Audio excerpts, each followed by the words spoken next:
Good afternoon, folks, and welcome to today's presentation, part 3 of a 3-part series, Are You Ready for a Liability Claim?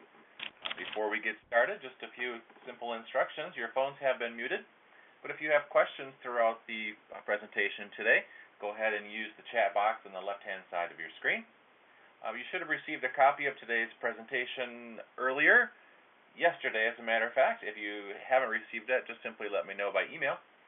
And we'll be asking several polling questions today, and we would like everyone to respond to those. But if you are planning to request CPE credits, you are required to respond to those polling questions in a timely manner.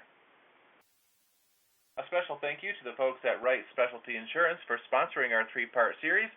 This has been a wonderful series, and we've had amazing feedback, and we're very thankful for Wright and their willingness to sponsor this event to make sure that all of our members are able to attend this workshop free of charge. Our speakers today are Thomas Layler, Vice President at Wright Specialty Insurance, and we all know Bob Bambino, Executive Vice President at Wright Specialty Insurance. Let's go ahead and get started. Bob? Thank you very much, Bruce, and good afternoon, everyone. This is the last of our 3-part series on Are You Ready for a Liability Claim? And this third one is going to focus on campus security. This is designed, obviously, for colleges and universities, and that's where all our data and a lot of our information is coming from.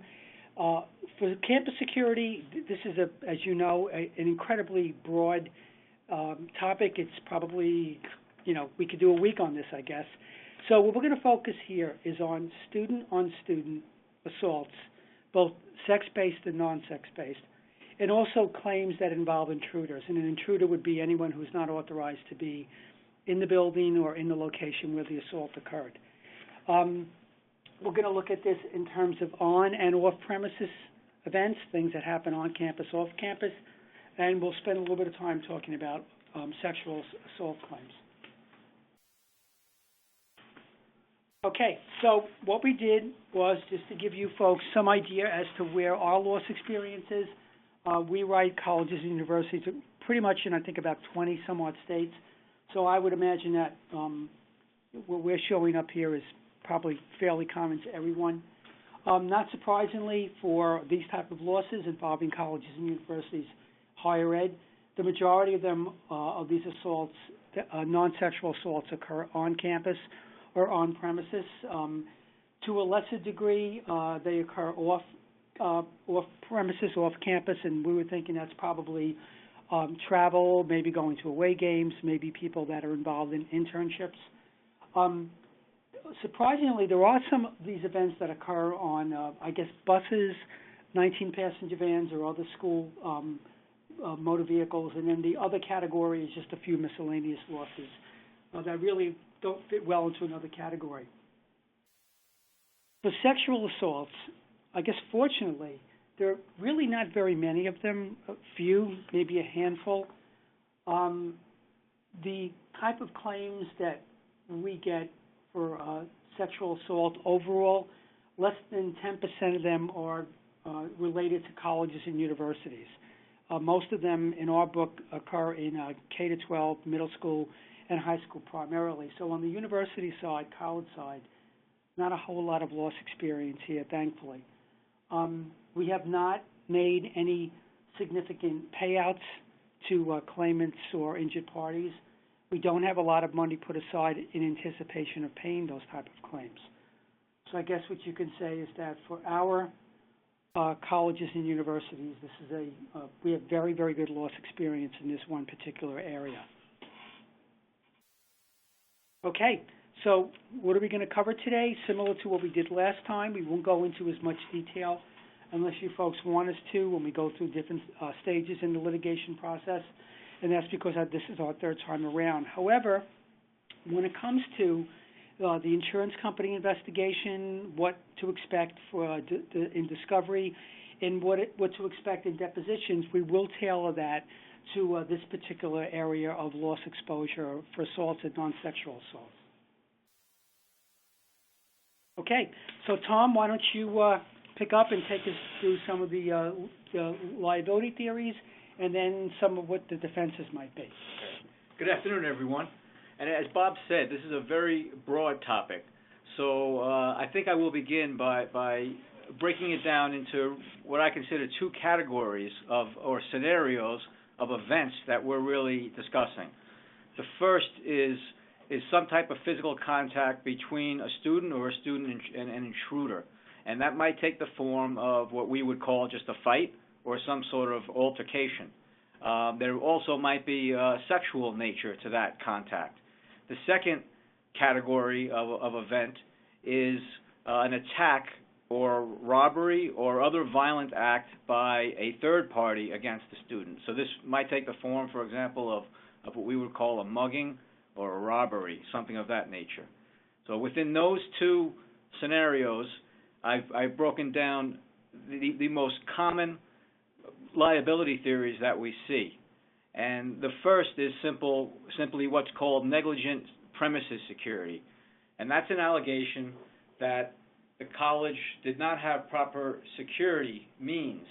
That means might take the form of actual personnel, or it might take the form of certain safety mechanisms like doors or gates or intercom systems or some mechanical device that helps security. And these claims are rarely succeed. This is the broadest claim that we see. And the reason is that the law requires that there be a good amount of criminal activity that provides foreseeability to the college, to you. And foreseeability is the key word, and that's going to really determine the way the wind blows with regard to whether there is liability. So this type of claim can't even exist. The courts will dismiss it under a theory of that there was no duty to begin with if there wasn't, again, a criminal history showing that the defendant, in this case the college, had noticed that these things were occurring, were likely to occur, and therefore certain actions had to be taken. So it follows then that no actions need to be taken if there's not some type of foreseeability, which again would manifest in a history of similar violent acts. It doesn't have to be exactly the same type of act, but for what we're talking about, it would have to be human violence, not just similar violent acts of mischief or vandalism. So Tom, could that be like building by building? Like one particular dormitory, let's say, has seen criminal activity where the rest of the campus does not? Yes, even if it was limited to one area, that might be a basis for such a claim. Okay. Yeah. Okay. The second category that I broke these possibilities down into for a liability theory is that a security measure that did exist, that actually was being used, failed to function. And this, in the simplest form, is some type of door, for example, to a dorm. If the dorm is secured and it was not functioning, and an intruder was able to get in and commit an assault or other violent act, then that would form the basis of a liability claim. The third, then, category that I've identified is that it assumes that the college has some knowledge of the assaulter. So this then has to be a student, or it could be a faculty member, or some individual that's under the control of the college. And the theory here is that the college did have control, and then again had some foreseeability, some notice, and that there was a history of this type of act. And it usually takes the form of a student. So there might be a history of student problems, student violence, and that might be with this particular student that was the subject of the assault, or it might be a history with numerous other students.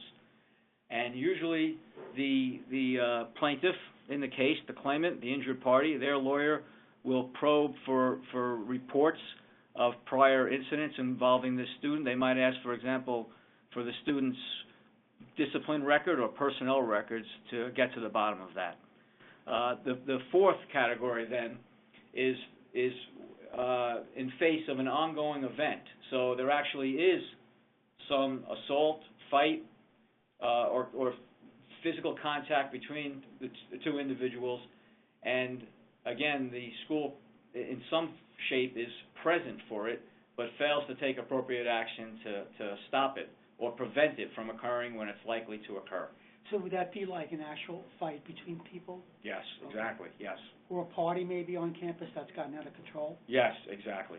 The fight actually might be occurring, and then it's a matter of you didn't break it up when you had the ability and obligation to break it up. I think that what Bob just distinguished between those two scenarios. The second was there's something brewing, and you know about it, and that it could lead to this type of violent behavior, and you fail to do anything about it. The defenses then really coincide with these four different liability theories. For the failure to have any premises security, and we discussed this to some degree already, the defense is simply, I didn't have to have any because there was no reason to have those things. So the degree of security that any property holder, including colleges, must have is always in relation to the dangers that are presented. That's the basic defense that we have. That there was no history, there was no notice, there was no foreseeability, and therefore I didn't need to have any security measures. And the second defense also coincides with the second theory. Many times we have a situation where the dorm entrance door is locked and it's secured in some way, and then it didn't function. But there might be situations where the intruder was able to get in some other fashion and did. So, in other words, it doesn't matter that the security device malfunctioned or didn't work because the intruder gained access in some other way.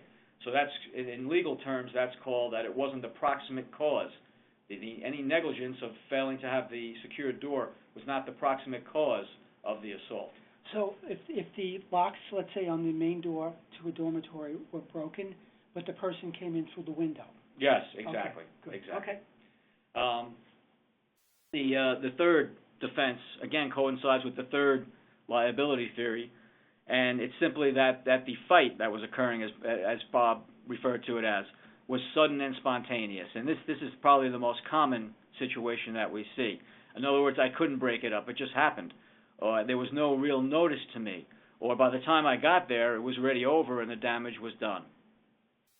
And finally, as a defense, we sometimes can point to the victim as being responsible. That is, the initial aggressor. The victim actually caused the assault to be brought on or placed themselves in a position of danger. And that would be called assumption of risk. And just to pick up on a point that Tom made, if you do a risk assessment on your own campus, looking at what's occurred, what type of incidents have been reported, what the threat might be in the community, what the input from law enforcement or your own security department might be, and then you match your security to that. For many of you, there really is not a very high risk for criminal activity or assaults. However, what we have seen going around the country is that there seems to be a growing expectation among parents, guardians, and students in terms of providing some visible level of security on a campus, and that, certainly that's something you folks are going to struggle with, and it is something that I guess you have to deal with it in terms of marketing the school and also in terms of protecting the students. Bruce? Let's go ahead and jump in with an audience poll real quick. You're with me? Okay, who is responsible for managing security at your institution? Is it the business office? Maybe you have a security office or a risk management office. Maybe you don't have any assigned person or department, or you're not really sure. Go ahead and let us know.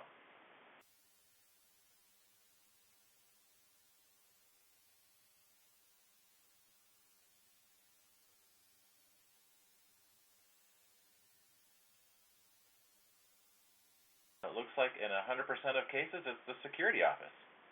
I guess that makes sense, Bob. Yeah, completely, and it's nice to see that that there is a security department and function on the campuses. So yeah, that would make complete sense. I mean, certainly there'd be input from other departments and from other people in the university, but I think that's really the best way to do it.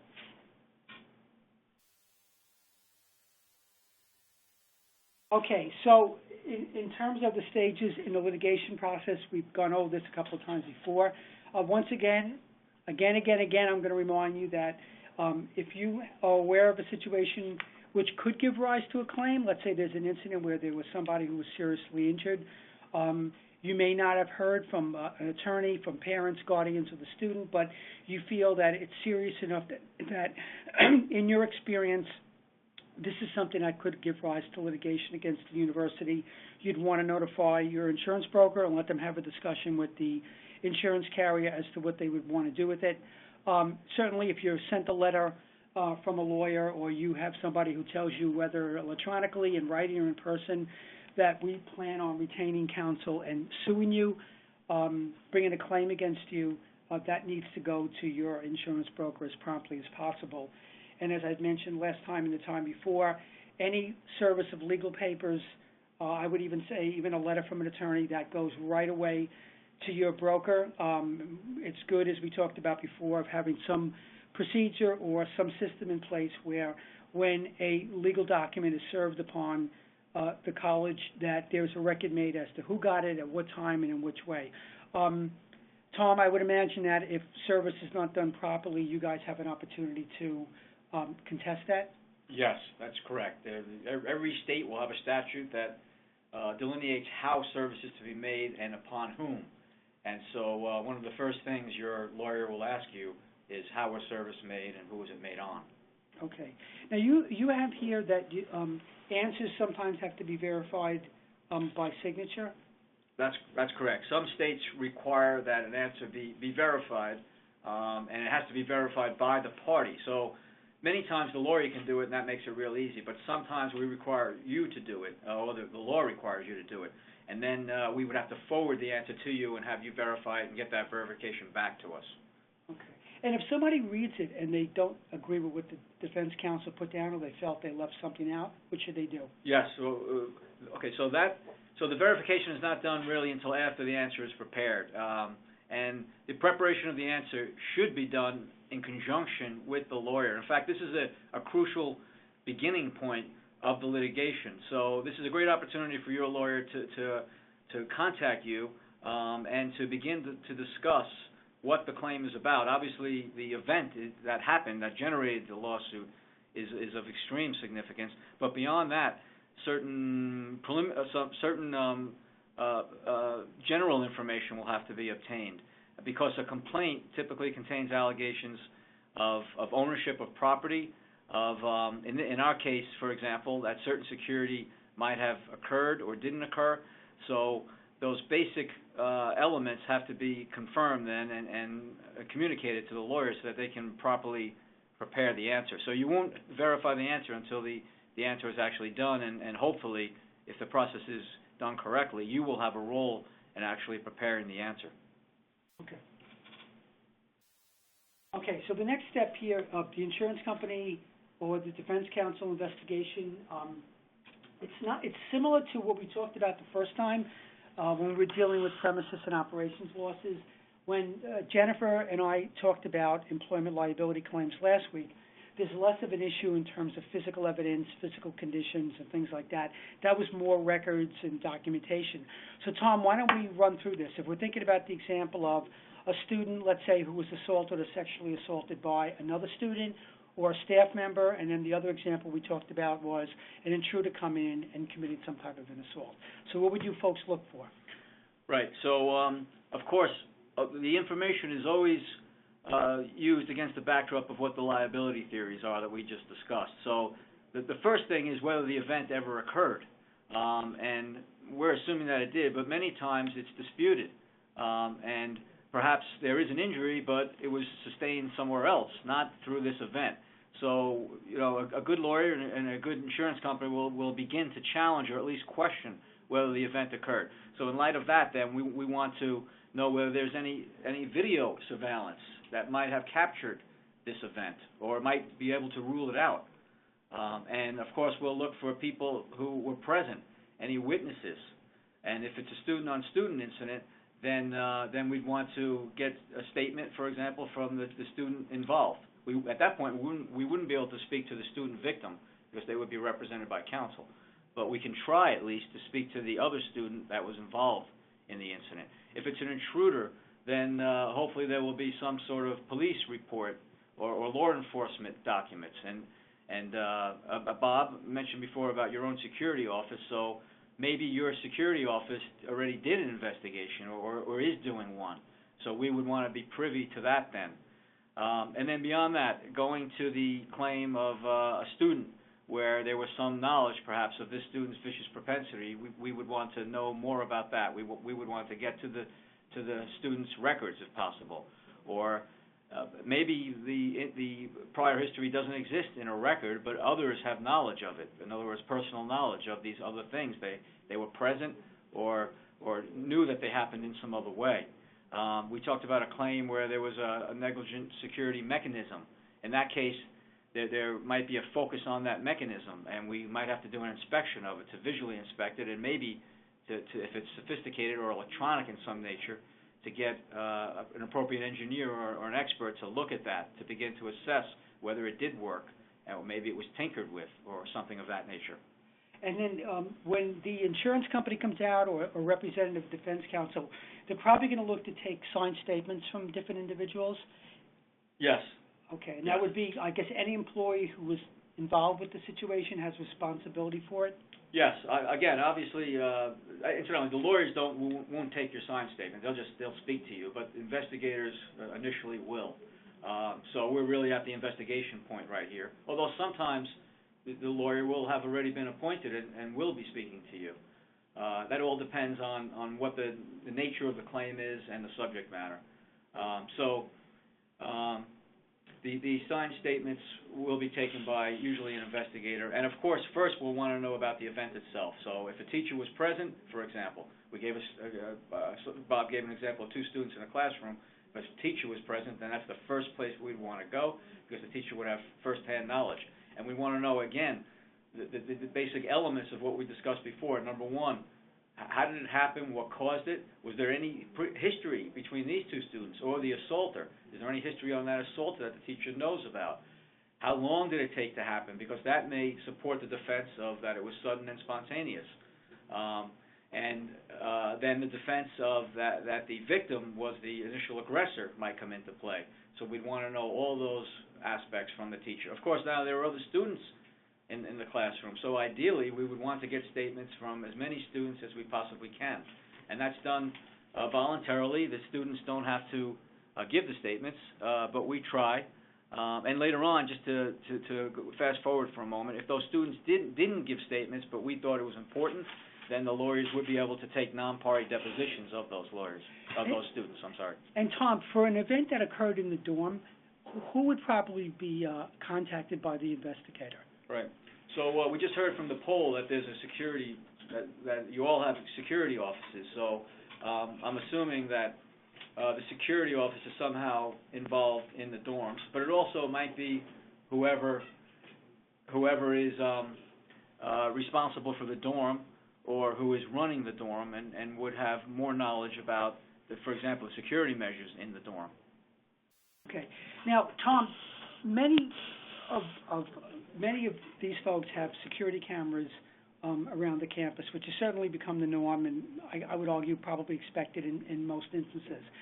Security cameras keep data, or the software that they're attached to keep data for a limited period of time. So let's say it's one of our clients. We send out an investigator. They ask for some copies of what the data that's coming off the cameras, and we're told that, you know what, there's a 48-hour, 24-hour, 1 week store on this, and then after that it's just kind of looped over or written over. What happens then? Do they have to send it out to like a forensic software engineer, or is it just we don't have the data? No, I don't think it's that we just don't have the data. We should try to get it. Of course, there might be instances where there's just a loop and then it's gone forever, so that no expert's ever going to be able to retrieve it.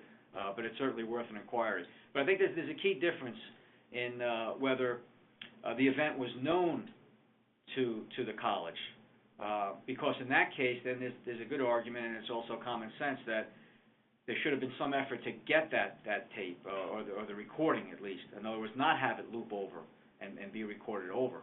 Whereas if an event allegedly occurred and it wasn't known until a month later, then it's not to be expected that the video would be retained. Okay. All right, so this slide is going to deal with a little bit of a different situation. This is instances where the attorney for the plaintiff or for the claimant is asking for things, making requests and demands through the litigation process. So this is situations where the defendant, the college or university, has to comply and has to respond, and if not, give an explanation as to why. So when we're talking about this type of a loss, what do you think would be asked for? Yes, I think many of the items that we already touched on. So if it involves certainly a student, then the other side is going to want to know about that student's history. So they'll be asking for student files, personnel records, and any data really about the student's history.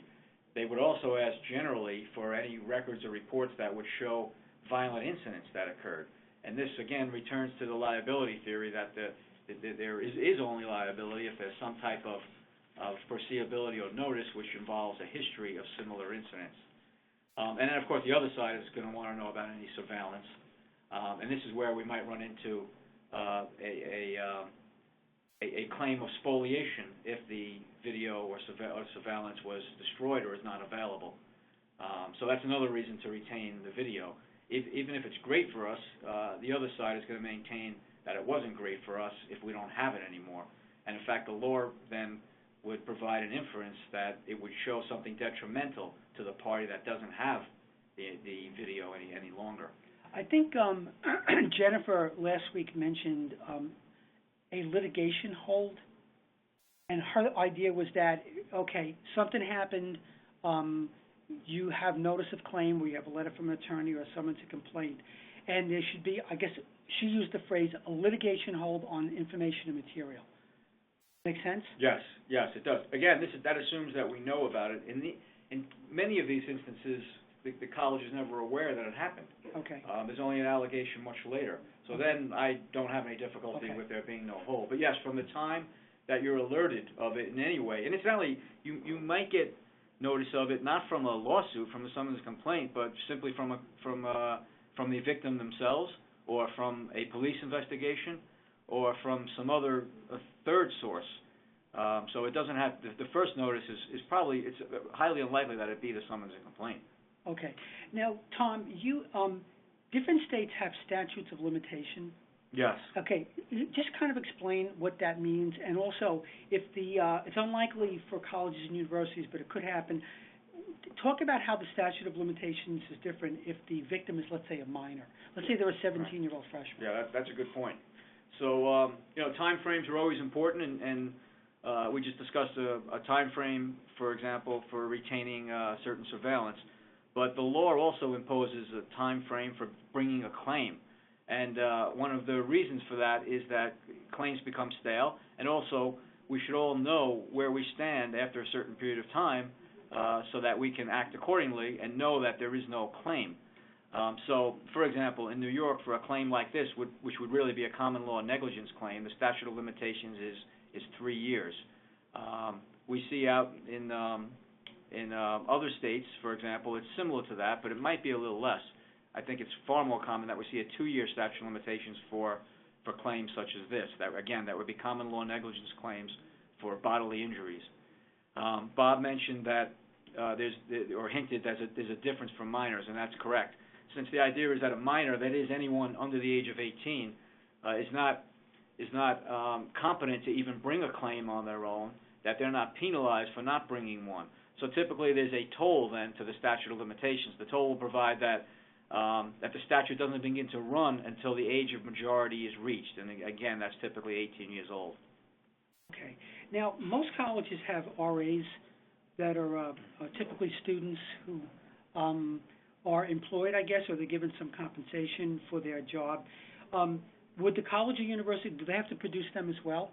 That's a very good point. I think that they would be an appropriate person. Well, they don't have to, when you say produce them, certainly we would want to look to them to find out what they know and so forth. They definitely have relevant information. But to the extent that they're not within the control of the university, they're not an employee, then they're not obligated to produce them, for example, for a deposition. But that's a key person. You mentioned before a claim in the dorm, and the RA would be key then, yes. Okay, all right. Okay, so now we're at the deposition stage of this. For those of you in the audience who have had the pleasure of being deposed, I would imagine that it was not one of your favorite days. No one likes to be put under oath and ask questions. Even though depositions are usually not as cantankerous as it might be a trial, it's still an unsettling and an anxious position to be in. So for these type of claims, Tom, how would the depositions work? Yeah, I think first, you folks probably want to know who would be called to the deposition, who would be the logical choice to be deposed. And so there's a few different categories that immediately come to mind. The first is anyone who had personal knowledge of it, and we've already touched upon several of those. If it occurred in a classroom, then obviously the teacher is there. If it occurred anywhere in the administration office and there was someone around, one of you around or your colleagues that had any connection to the incident at all, then unfortunately you would be called to a deposition. And that also might be beneficial to the defense of the case because your lawyer may ultimately want to put you on the stand. And the general rule is that you're not going to put someone on the stand that you haven't also offered for deposition because every party has to reveal their witnesses. So that's a good time to do it. So anyone that has any connection to the actual event itself and has some personal knowledge of it. The second category would be people that or individuals that know the assailant or the victim and know some sort of history between them. So it might be, for example, I'm thinking of a former teacher of the assailant, for assailant student. It might be a faculty member that had some experience with an intruder claim that already happened. And again, this goes to the key element of proving foreseeability and history of these incidents. Now, if there were no incidents, then the question is who should be produced. And it would be whoever would normally get notice of those things. If it would be the security office, that makes sense to me. Then they would come in and testify that, yes, we would normally be apprised of these things and be involved, and we would record them. And first, I would have known that if these things happened in the past, and they never did. And second, I reviewed my records, and I don't have any records showing that this sort of thing ever happened before. We spoke about the claim where there was a malfunctioning security device. So whoever would be responsible, whatever department might be responsible for maintaining those devices, then they would be called to a deposition if that was an issue. So it might be the locking door, for example, and who maintains the locks and ensures that they're in working order. It might be someone that would handle complaints about those things.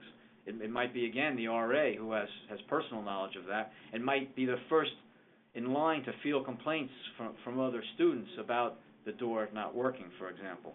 Tom, if during depositions, does the plaintiff say specifically who they want deposed, or do they list a position? Yes.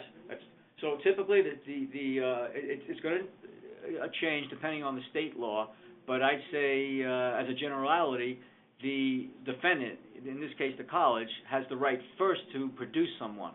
So you choose who you want to produce. And then if the other side's not satisfied, or if there's more witnesses that have knowledge, then the plaintiff will get to choose thereafter. Okay. And so we kind of covered who the people might be. For these type of cases, let's say you're the security director, and let's say it's a student-on-student case where the victim alleged that her date or his date for the evening went back to their room and it got out of hand and they were sexually assaulted. And you're producing two people, the director of security and let's say the RA in the building. What kind of questions would you expect that they would get? Right. So first and foremost, it would be about the incident itself.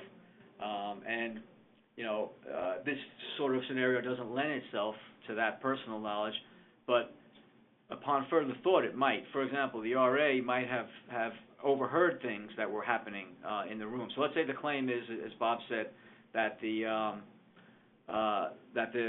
relationship went too far and at some point stopped. The consent was terminated, and that's the allegation that therefore there was a sexual assault. Well, that likely would have resulted in some loud voices or noises, maybe, or maybe there was some resistance to it that could have been heard. So certainly the RA might have had knowledge of that, and perhaps the security officer, but I doubt that.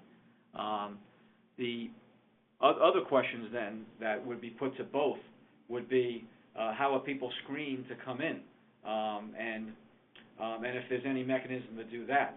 The security officer might be asked if there's anyone that's stationed in any of the dorm areas that might have heard. If the claim is that I was screaming and I put up a fight and I was asking for help, but there was no one around, then it might be as to the presence of any security officers and what their custom and practice is regarding fielding these things and checking on them.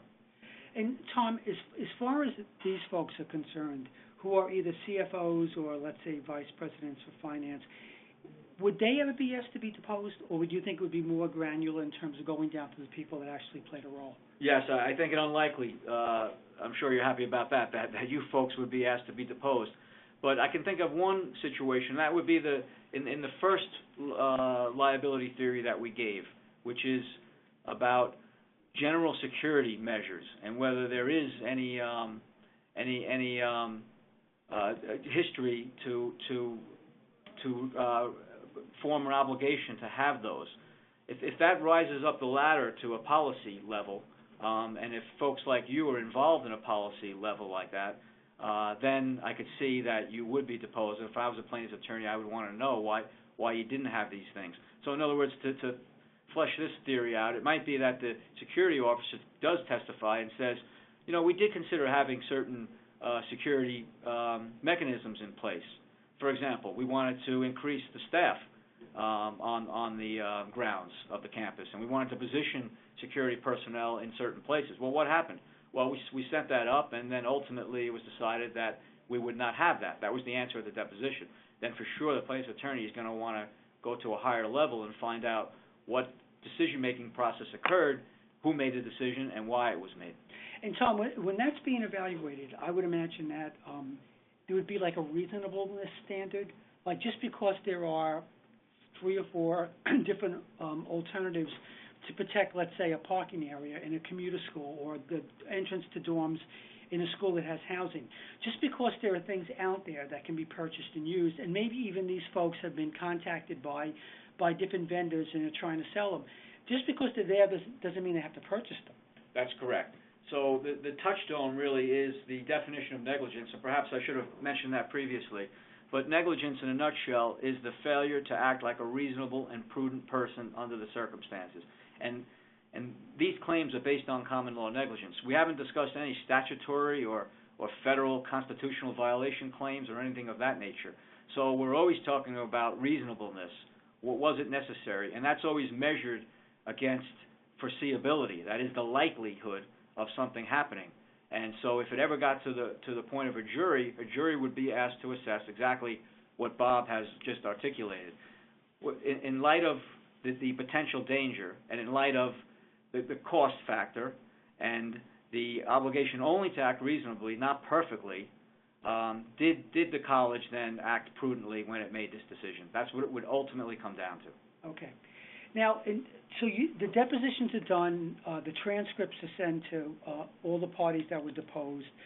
They have an opportunity to read them. I guess if they feel that there are misstatements or things that need to be corrected, they could speak to their defense attorney about that? Yes, definitely, yes. Okay. That's very important. And there's a mechanism for it. There's a mechanism to allow you to correct the deposition if that happens. Okay. Now, so you can't change your answer? Oh, no, you can change your answer. Okay. Yes, you can. Can you take a bad answer and make it better? Well, you can if you want, but you're opening yourself to an awful danger. Okay. First of all, the plaintiff will be able to re-depose you because you changed your answer. Okay. But you can do it if it's necessary. You might have had a poor memory at the time when you made.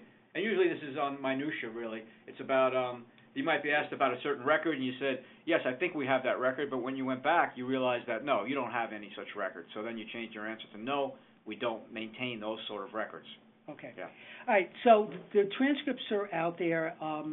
The plaintiff's attorney realizes that, let's say with the example you gave, I'm the security director, and my feeling is, you know what, we were contacted by vendors to put up more emergency apparatus or emergency equipment out in the parking area, which gives students the ability to hit something, a light goes on, they have an opportunity to call into security.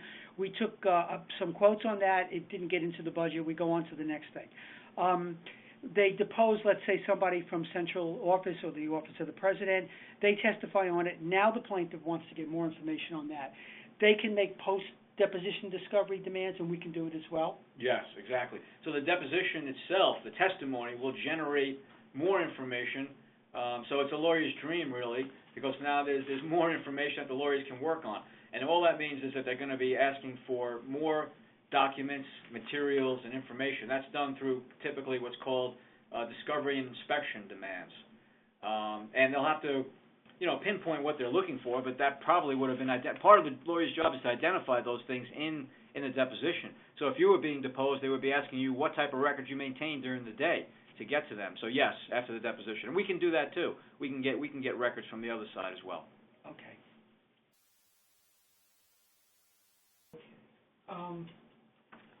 Bruce, I think you're going to do a audience poll?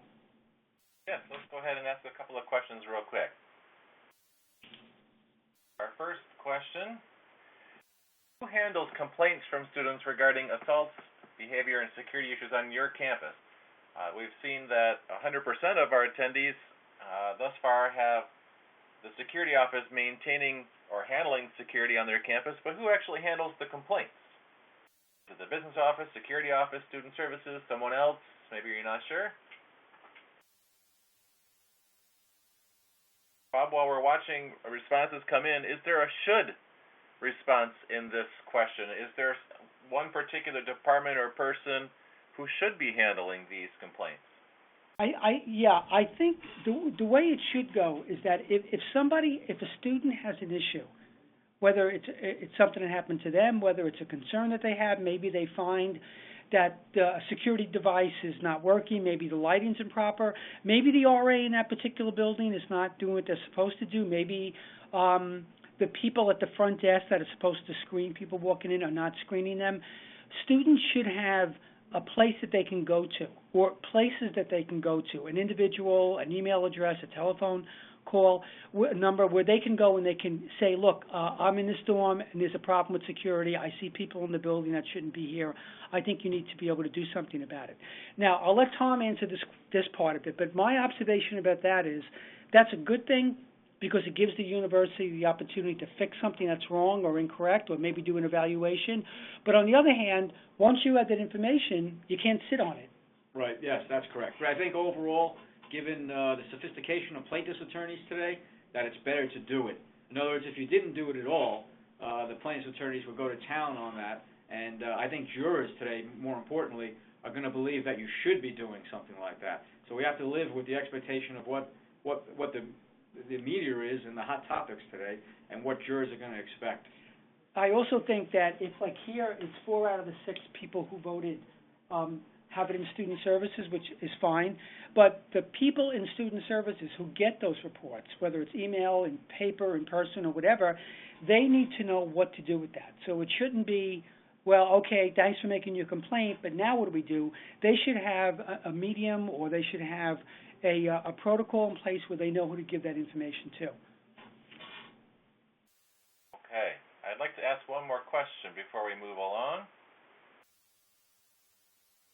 Have you had a serious assault claim on your campus that led to litigation?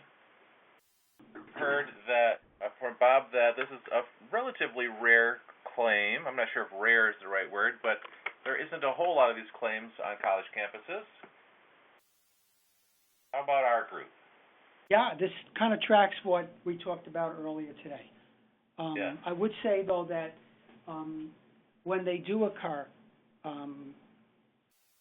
they can be tragic. They are very emotional claims. They do get picked up by the media. There's typically a law enforcement component, whether it's your law enforcement people or from the municipality or community that controls the campus. So when they do occur, they're horrible. They can be severe. Sometimes there's a fatality involved. And there is a law enforcement component, so law enforcement is going to step in, and they are going to conduct an investigation. on one hand, I'm happy to see that none of our attendees have had an assault claim on their campus. On the other hand, it makes me a little nervous because that means all of the things that we have in place, the procedures and the policies and the training that we've done haven't been tested, which is great. That's a great thing. I'm not saying that we should all go out and quickly prompt an assault, but it does make me a little bit nervous. I'm glad that we're all here working through this to make sure that in spite of the fact that we haven't had to do this, we are thinking through the what-ifs. Let's go ahead and keep going. All right, and just a comment on that, Bruce, and I would agree with what you said, and that's a very good point, because if you haven't had an incident, you really haven't been tested on how you're going to respond to it. But on the other hand, maybe that the reason that there's no loss experience here is that these folks are doing such a good job in terms of preventing the losses that occur, preventing losses so they're not occurring, or if they do occur and someone does sit down with an attorney and has a discussion about whether or not they need to bring a loss, maybe the attorney's response is, you know what, I really don't think you have a case here based in negligence. Good point. Okay, let's go ahead and move on. Okay, so Tom, let's say that we are involved in litigation. Jennifer last week had mentioned that with employment liability claims, there's probably really not much of an opportunity to come out and do an inspection of a physical location or a building, because that's not the type of claim. In this case, there might be some physical issues, so why don't you chat about that for a minute? Yes, I think it's less important than the regular premises liability, as in fall-down accidents, for example, but it does have some relevance to these sort of claims. We mentioned already various types of security devices, whether they be lighting or locks or surveillance cameras or intercom systems that may not be functioning, and that would be the heart of the allegation. So that would form the crux of the site inspection. And the other side would want to come in. Typically, they'd bring an expert, which is some kind of engineer, and look at it. There's a way to measure lighting. That can be done. And there's the other security devices can simply be gauged as to whether they're working or what they are, how old they are, whether they're antiquated, whether they're modern, and so forth. And typically at that point, we, that is the insurance company, and the lawyer would be present, and we would also have an expert to look at exactly the same thing. And Tom, what type of expert would the plaintiff produce? Would this be like a former police officer? Would it be a former maybe college security director? Yes, not necessarily for the site inspection, because that might be directed at lighting or something like that, so then it would be an engineer. But yes, for the other theories that we talked about, like you should have known about these things, yes, that's very important. So in order for plaintiff to prove those more esoteric theories, that there was this violent history and current standards require that you have upgraded security, they would present an expert, just as Bob said, someone in the police or security fields that supposedly can talk with conviction and say that the standards are such that, in light of those things, that you should have implemented these security measures. Okay. And do you like, in the cases that you handle, do you like to have somebody from the college or university there when the plaintiff's inspection is being done? Sometimes it's necessary, yes. I wouldn't say all the time. For example, if it's a light or something that's common to everyone, it wouldn't be necessary. Okay. But otherwise, yes, it could be important, mostly to aid our own expert. And also, we mentioned only one reason why the expert might be there. This might be simply an inspection to see the configuration of different buildings or areas, because that might become important. That might be important as to whether this event could have been avoided. That is, there should have been security notified to it, or someone should have known that it was happening because there was someone screaming and yelling, for example. So the proximity of different areas and where maybe security was positioned or placed at the time, and whether they were sleeping, maybe that's the allegation, that there was someone sleeping on the job, and all that could become important. Sometimes an incident like this occurs. Let's say the institution does an internal investigation, they do an additional risk assessment, they might bring an outside expert to give them some advice. So the loss occurs, the litigation starts. Should they make their improvements then, or should they wait, let's say, until the litigation process is over?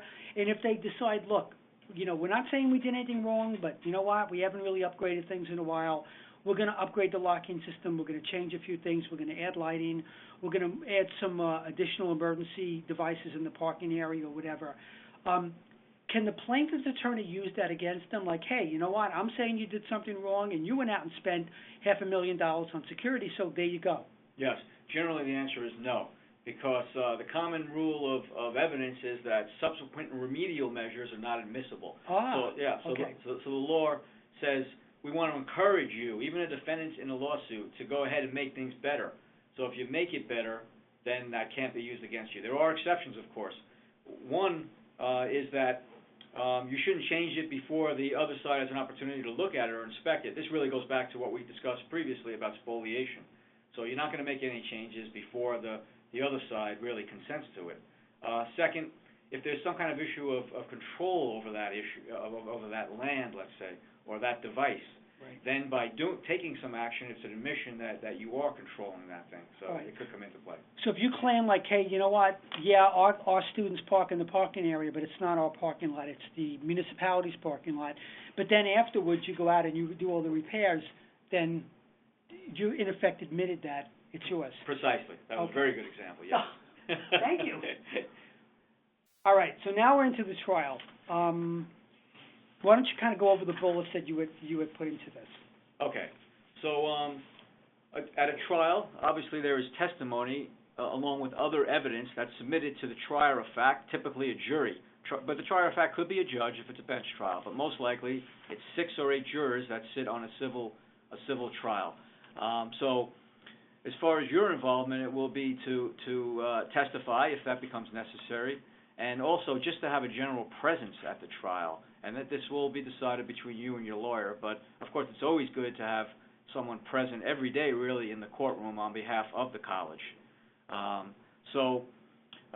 the bullet says here, there should be extensive preparation with defense counsel beforehand. First of all, this will relieve your concerns, or at least ease them, about what will happen. And the more familiar that we become with something, the less fearful it is. So the lawyer should spend really loads of time at that point with you. You've already prepared for a deposition, or someone did anyway, but this is a little bit different now. So when the witness then is on the stand, it will not really be like a deposition. First, your own lawyer will elicit information from you, and that's not done at a deposition. At a deposition, only the other side questions you. So again, beforehand, there really will be a mock trial. You and the lawyer will get together, and you'll go over exactly what you're trying to show the jury, and you'll actually go question and answer.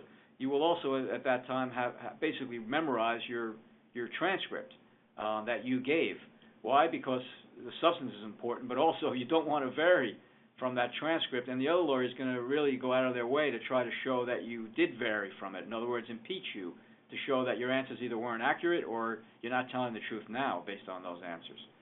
So there's a good amount of preparation. Basically, the best way I can put it is that it's a mock trial of your lawyer eliciting information from you that's helpful to the defense of the college, and then preparing you for what the other lawyer is going to do on cross-examination and to be able to handle that situation. Okay. And what happens if, let's say you're at trial, there was a question asked, like how many security guards were on duty that night, and during the deposition you say, I can't recall. But after the deposition, in preparation for trial, you found the record, you found the timesheets, or whatever it might be. Now you say, hey, there were 6 security officers on. Can you say, so the question's asked, the lawyer expects you to say, I don't recall, and they're going to try to use that against you, but you say 6. Could the plaintiff's attorney, what happens then? Does the plaintiff's attorney say, well, wait a minute, when you were deposed on April 22nd in 2015, your answer was, I don't recall, now you know? Yes, that might happen, but I don't really think it's going to go too far, because you're going to say, I didn't know then, but of course I went back to my office and I looked at the records and now I know. So really what should have happened was the plaintiff's lawyer at the deposition should have followed up with, can you find out all their records available to you? And then, as we discussed before, during the discovery process, the lawyer would have sent a discovery demand out saying, okay, now give me those records or tell me how many there are. All right, so you have a trial before a jury of 6 or 8 people from the community. Correct. All right. The attorneys have the ability to strike some people and not have them sit on the jury? Yes. Okay. How much leeway do they have? Do they have unlimited strikes? And then for a trial like this, an attorney representing the college or university, what type of people do they want on the jury? Like, this is great, or what type of people do they want to just get them out of here and not get them on the jury? Right. So, as to the jury selection process, it varies widely from state to state. This is, again, part of the old English law that we have about jury trials, so it really varies. So we might get some states that are more similar to the federal system. In the federal system, the judge does all the questioning, the lawyers really do none. They can submit some questions to the judge, but the judge presides over jury trials and asks the questions. So there's almost no control. The opposite of that is really what I experienced here in New York when I was trying cases, which is it's basically a free-for-all. The judges aren't involved because there's just no money to pay judges to be involved in something like that. So the lawyers get into a room, typically a small room, and the jurors are in there, and the lawyers, unfortunately, pretty much say whatever they want in front of the jurors, and they're always trying to influence the jurors right from the start. As far as strikes in New York, and this is typical, there's what we call 3 preemptory. Preemptory means basically for any reasons, although there have been cases now that went up to the United States Supreme Court saying it can't be, for example, because of race. So there has to be some other reason why you would exclude such a party. But basically, it's for any reason. Then there's always challenges unlimited for cause. So if someone has said, for example, I believe that higher education is a bunch of baloney, and I think I'm not going to be able to be fair, that juror is off for cause. You don't have to use one of your peremptory strikes. Okay. As far as the jurors that you're looking for, I think it would be wonderful to have someone that's involved in education, especially in higher education, obviously. The plaintiff's lawyer is not going to really allow that to happen. Right. So that's what the fight's going to be. If it's an assault case, then obviously we don't want anyone that was involved in that situation, that either was assaulted or had a family member or a close friend that was assaulted, and the plaintiff's lawyer will do exactly the opposite. More generally speaking, defendants, and especially in these sort of cases, want jurors that are more sophisticated, more educated, and they're part of either middle class or upper middle class and have some stake, I'll say, in society or in the establishment.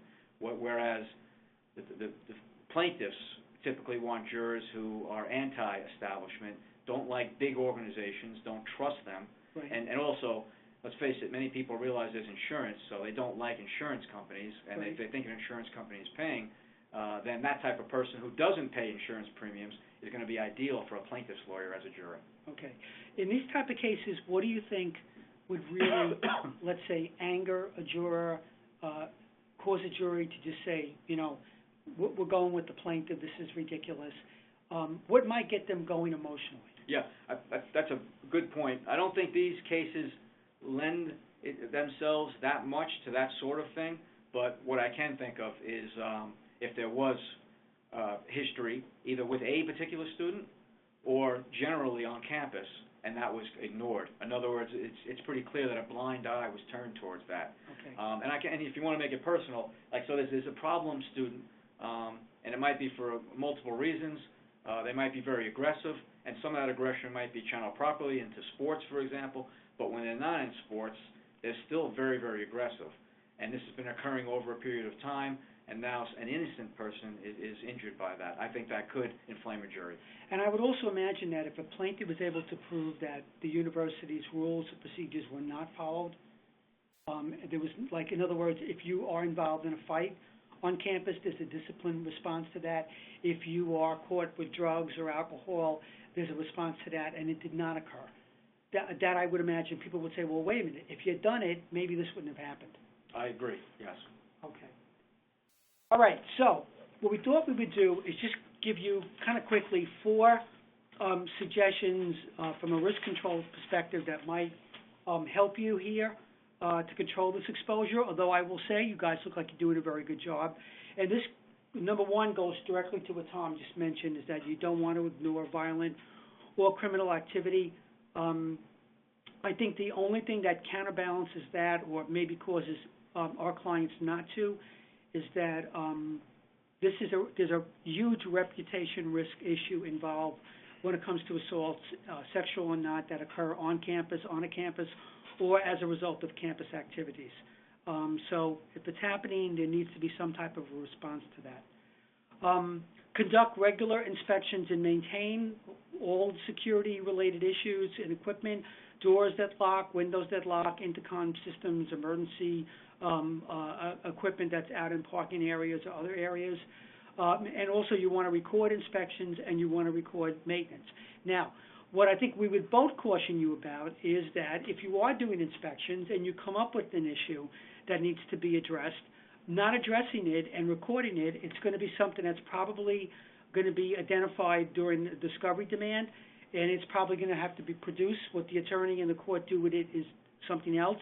But so if you find something that's wrong, if you can repair it, good. If you can't, you need to address that in some other way, either with a temporary fix or with some type of a temporary measure. Record specific incidents or history of student violence as required under law, and then when you can, you need to take remedial action for it.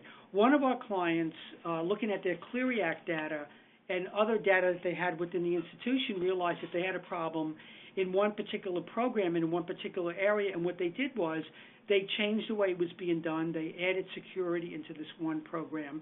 And that was something that they addressed.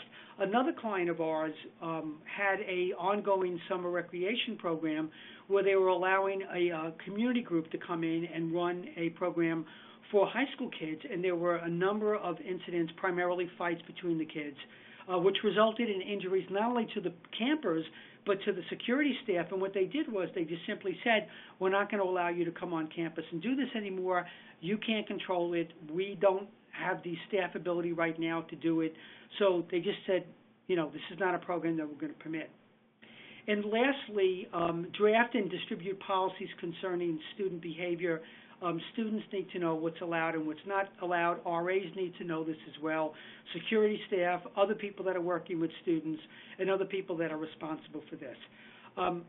We think our clients do a very good job in terms of incorporating training for students, awareness for students in their curriculum in terms of what they do and what they don't do. And I think that might be one of the reasons why you folks have not seen any claims within this particular way. Just as a summary, as we talked about the last couple of times, be honest, but be smart. Follow defense counsel's advice, and if you're not getting responses back from defense counsel, if they're not getting back to you, if they're not providing you with the information that you're entitled to, call your broker, let them know. Even if it's one of our defense attorneys at Right Specialty, we want to know about this. We pay them to protect your interests, and they need to do that. Tom had mentioned the need to be prepared, know what's expected during each stage of the process, and you know what? If you need help, ask for it. Tom, any other comments? No, that covers it. Okay, Bruce, it's up to you now. Okay, thank you so much. Again, we just appreciate very much, Bob and Tom, your willingness to spend time with us and share your expertise. A special thank you to Bob Ambino, who has worked really hard on this three-part series. We very much appreciate his efforts bringing this information to us, as well as finding some really great co-presenters to help him along here. If you'd like to reach out to Bob, absolutely, or Thomas, you can do that through Bob's email or phone. You see his information right there. And one more special thank you to the folks at Right Specialty Insurance for sponsoring this three-part series and making it available to all of our members free of charge. We have recorded today's presentation. If you'd like a copy of that recording, please just let me know. You see my contact information there on your screen. And we hope to see you at future ABAC events. Thank you very much and have a great day. Thank you. Thank you. Goodbye.